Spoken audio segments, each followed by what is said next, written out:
All right, with heart disease, the leading cause of death for American adults, the Cleveland Clinic wants to help clear the air about what we can do to support our heart health. Today, we're focusing on two topics that you may not have heard before, and to explain them and how to pronounce them, we're going to the expert, Dr. Marc from the Cleveland Clinic. First of all, good morning. Good morning. All right, what topics are we talking about? The first one is? First one is about cholesterol. Okay. And the medicine is called Bempedoic acid. Okay, now let me stop you there. Statins are usually the go-to though. Okay, Right. so this is something fairly new? It's not a new medicine, but it's a new set of data to show us when to use it. But back to your point, if you have a high cholesterol, statins rule. Statins are the #1 medicine for high cholesterol, particularly LDL cholesterol. And they're found in certain medicines, that kind of thing?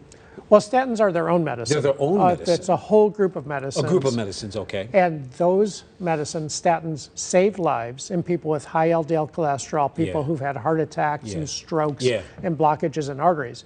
The problem is that some people can't take statins. Right. They don't tolerate them. So you mean the reaction or something like that? Yeah, no serious reaction, just they get muscle aches and pains, and it's really bothersome. Not everyone, just some people. Just some people. And now this other medicine, bempedoic acid, is an option for people who need a statin but get side effects.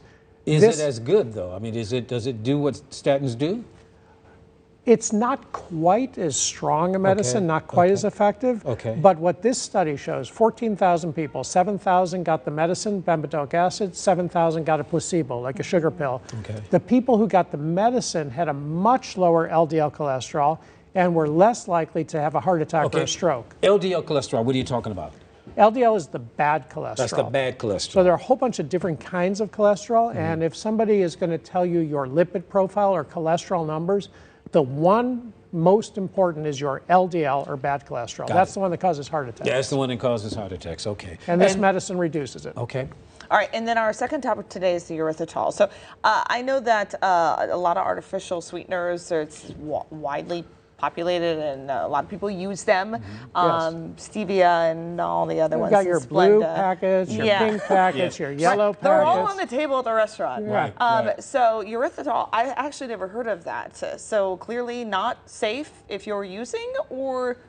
Not exactly. Erythritol is one of the many artificial sweeteners. It's often used in foods that are recommended on the keto diet. And it's one of these things where you have to look in the list of ingredients to find erythritol.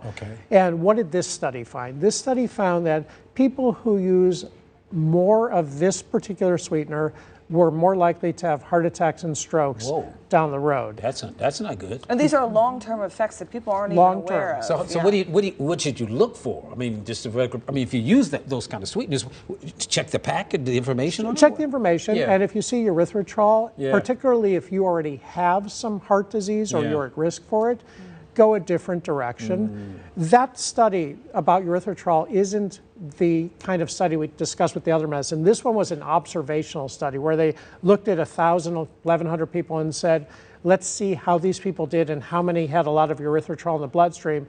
And it turned out the more erythritol you had, the more heart attacks and strokes you had. So it's an association. But stevia and Splenda, like the other sweeteners, they're not exactly that good for you either.